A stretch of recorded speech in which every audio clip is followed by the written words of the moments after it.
আপনারা দেখছেন বাউল গানের আসর বসন্ত বাতাসে, সৌজন্যে JMG air cargo, crown banqueting Birmingham এবং গুরু সাউন্ড সেলিব্রেটিং 10 ইয়ার্স।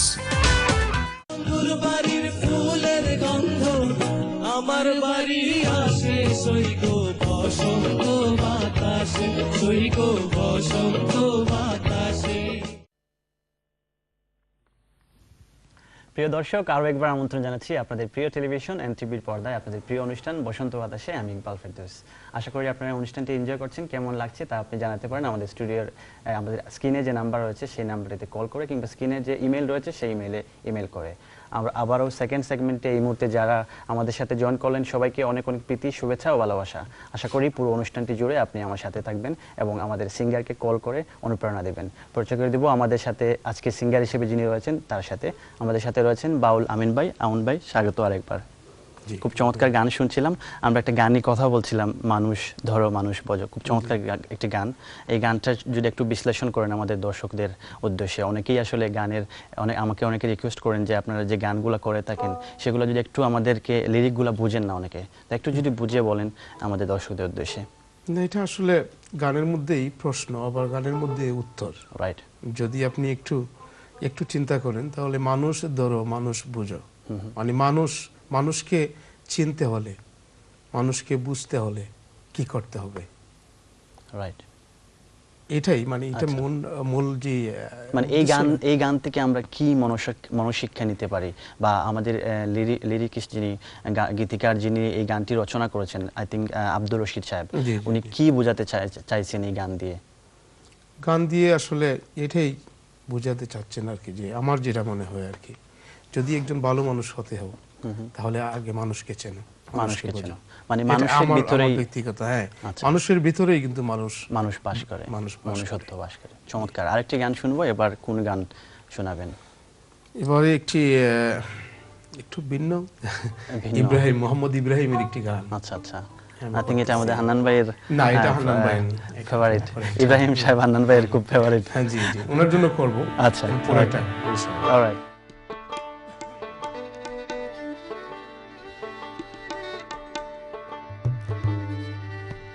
এমন ভাবের মানুষ কোথায় গেলে পায়, যার সঙ্গে করিলে পিরি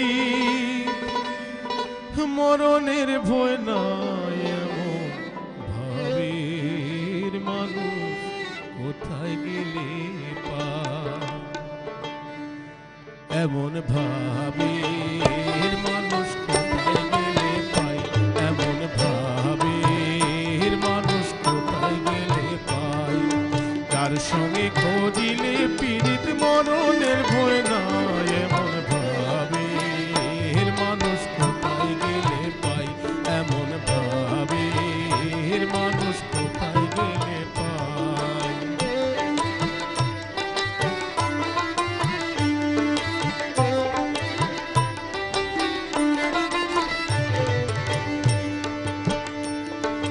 ভাবুক ছিলেন গুরু লালন, মরে অজার হয় নাই মরণ।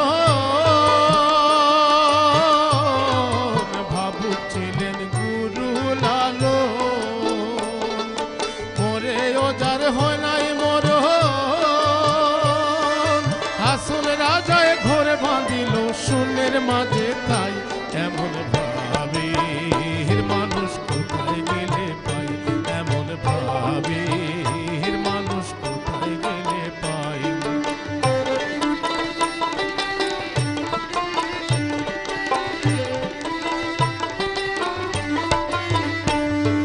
ভাব জগতে ভাবের খেলা, গেল রে মন থাকতে বেলা। ভাব জগতে ভাবের খেলা, গেল রে মন থাকতে বেলা। গুনার দিন ফুরাইয়া গেলে সকলি ভিটা, এমন ভাবের মানুষ কোথায় গেলে পাই, এমন ভাবের মানুষ কোথায় গেলে পাই।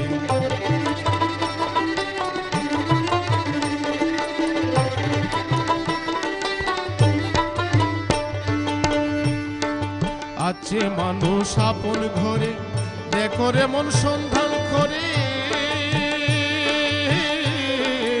আছে মানুষ আপন ঘরে, দেখো রে মন সন্ধান করে। ইব্রাহিম তাই দিবানিশি খুঁজিয়া বেড়ায়, এমন ভাবে মানুষ কোথায় গেলে পাই, এমন ভাবে মানুষ কোথায় গেলে পাই। তার সঙ্গে করিলে পীড়িত মরণের ভয় নাই, এমন ভাবে মানুষ কোথায় গেলে পাই, এমন ভাবে মানুষ কোথায় গেলে পাই, এমন ভাবে মানুষ কোথায় গেলে পাই। আরেকটি চমৎকার গান, অনেক অনেক সুন্দর, থ্যাংক ইউ, খুব সুন্দর করে গেয়েছেন আপনি। একটু আবার পিছনে যেতে যাচ্ছি, আপনার গান শেখা নিয়ে আমরা কথাটি শেষ করতে পারিনি। তো আপনি যদি একটু কন্টিনিউ করেন, আপনি বলছিলেন যে স্কুলে থাকাকালীন সময়ে আপনার স্কুলের টিচাররা আপনাকে অনুপ্রেরণা দিতেন গান করার জন্য, তারপরে কত দূর আসা হলো? তারপরে ধরেন যখন হাই স্কুলে যাই, তখন থেকে মোটামুটি একজন উস্তাদের কাছেই ছিলাম আর কি। উস্তাদ ধরে মানে মানুষ প্রশংসা করলে আবার অনুপ্রেরণা দিলে একটু অন্যরকম ভালো লাগে, উৎসাহ পাওয়া যায় যে তোমার কণ্ঠস্বর আল্লাহ পাক দিয়েছে, ভালো একটু চর্চা করো, এই আর কি অনুপ্রেরণা দিয়েই আসলে এখান থেকে হাই স্কুল থেকে তো আর এই দেশে চলে আসলাম।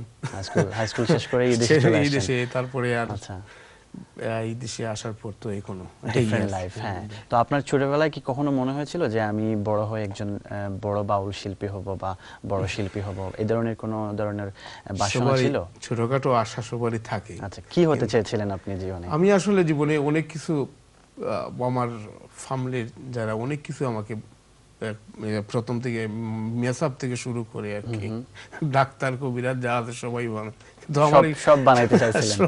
আচ্ছা, কিন্তু আমার যেটা ইচ্ছা ছিল, আমি শেষ পর্যন্ত কোন জিনিসটা এসে ঠেকলেন সেটা আমরা জানবো, তবে একটা কল নিব, কেমন? যাবো কলে, দেখি কে আছেন আমাদের সাথে। হ্যালো কলার, আসসালামু আলাইকুম। জি আসসালামু আলাইকুম কলার, আপনি কি শুনতে পাচ্ছেন?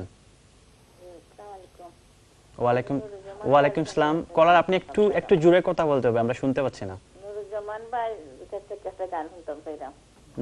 জি মাতকা তাই শুনরা নুরুজ্জামান ভাই। আচ্ছা নুরুজ্জামান, আচ্ছা সরি, আপনি ওনার কাছে মাইক্রোফোন নেই। হ্যাঁ, আপনি সিঙ্গারের সাথে আপনি বলে দিন ওনার কোনটা একটা গান শুনতে চাই। আচ্ছা, উনি আরেকদিন এসে গান গাইবেন, কেমন?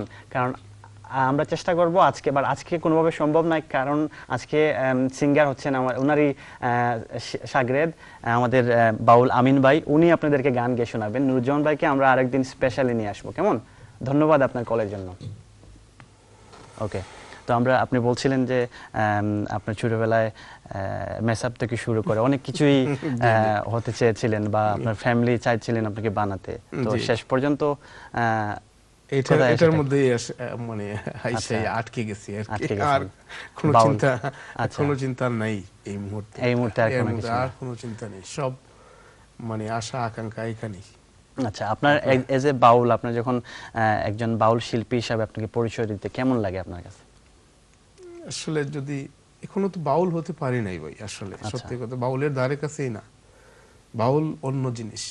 আচ্ছা, একটু যদি ইলাবোরেট করে বলেন যে বাউল জিনিসটা কি, বাউল দর্শন বাউল হচ্ছে মানে এরা মানে আমি যেটা মনে করি যারা প্রকৃত বাউল, এরা একমাত্র মানে আল্লাহ পাকের সাথে ওদের আত্মার সম্পর্ক। আচ্ছা, সব সময় সাধনা ব্যস্ত, সাধনা। তারপরে আসলে আমরা তো এসব করা সম্ভব না, কিন্তু আমাদের ফ্যামিলি বিজনেস এই দেশের উপর যেটা আসলে সংগ্রাম করে জীবন জীবিকার তাগিদে আমাদেরকে অনেক কিছু করতে হয়, অনেক কষ্ট। আমি এই যে আজকেই আসছি অনেক দূর থেকে, কি এটা তো আপনারা সবাই জানেন, রাইট?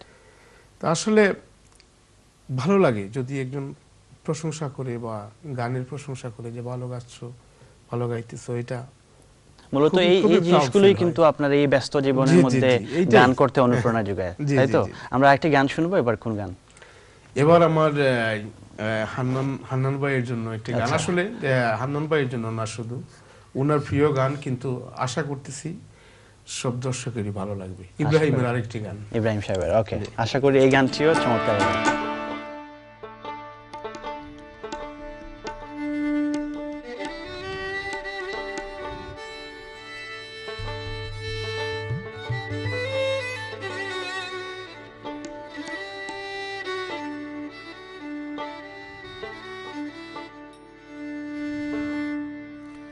এমন একটা মানুষ পাইলাম না যাকে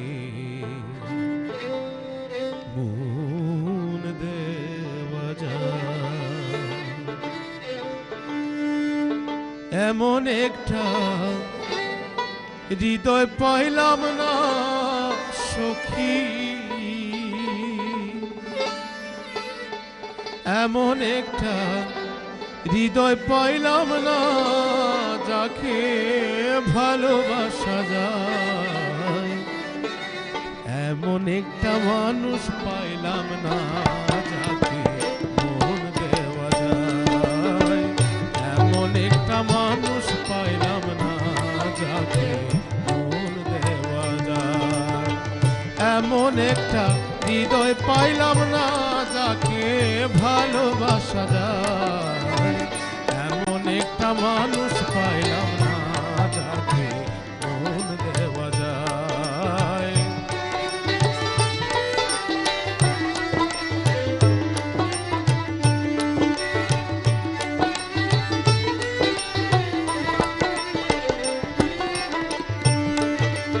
ও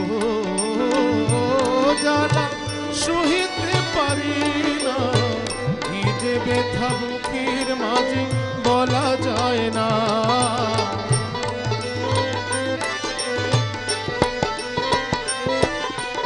ও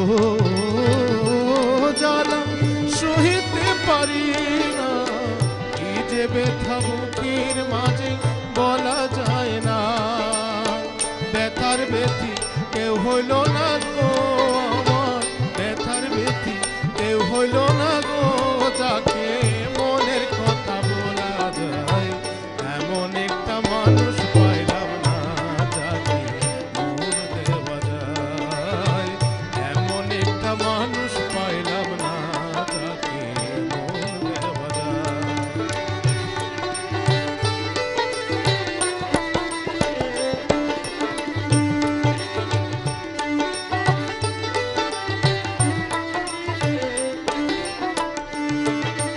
ও কত মিনতি ভরা চোখে নিবেদন করেছি যাকে ফিরেও চায় না সে,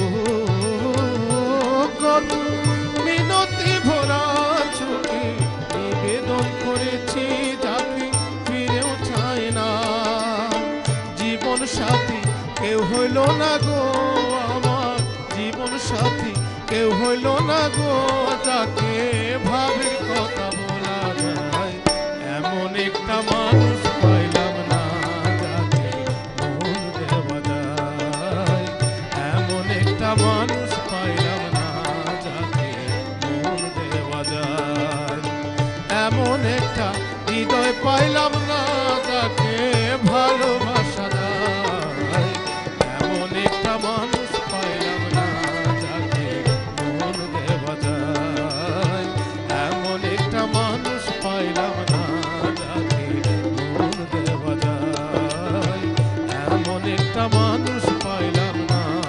যাকে মন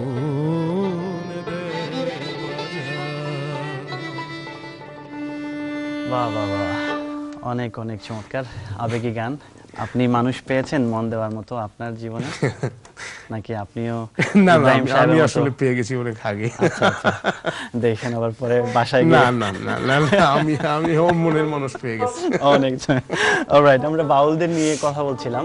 তো আমরা জানি যে বাউলদের আলাদা একটা জীবন এবং জগৎ নিয়ে আলাদা একটা দৃষ্টিভঙ্গি রয়েছে তাদের। তো একটু যদি আপনি আমাদের দর্শকদের উদ্দেশ্যে বলেন কি সেই দৃষ্টিভঙ্গিটি, বা বাউলরা জগৎ নিয়ে বা জীবন সম্পর্কে বাউলদের দৃষ্টি অন্যরকম একটা চিন্তাধারা মানে পোষণ করে থাকে, বা তারা চিন্তা করে থাকে। আমরা সাধারণভাবে আমরা যেটা চিন্তা করি তারা একটু ভিন্নভাবে চিন্তা করে।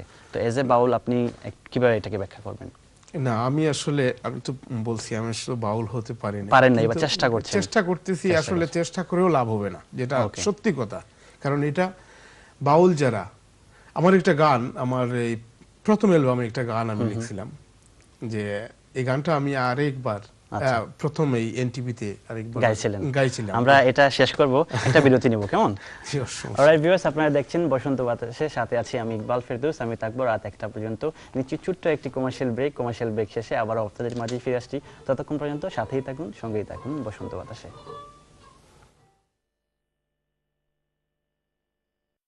বাড়ির ফুলের গন্ধ আমার বাড়ি আসে, সৈগ বসন্ত বাতাসে, সৈগ বসন্ত বাতাসে। আপনারা দেখছেন বাউল গানের আসর বসন্ত বাতাসে, সৌজন্যে JMG air cargo, crown banqueting Birmingham এবং গুরু সাউন্ড সেলিব্রেটিং 10 years।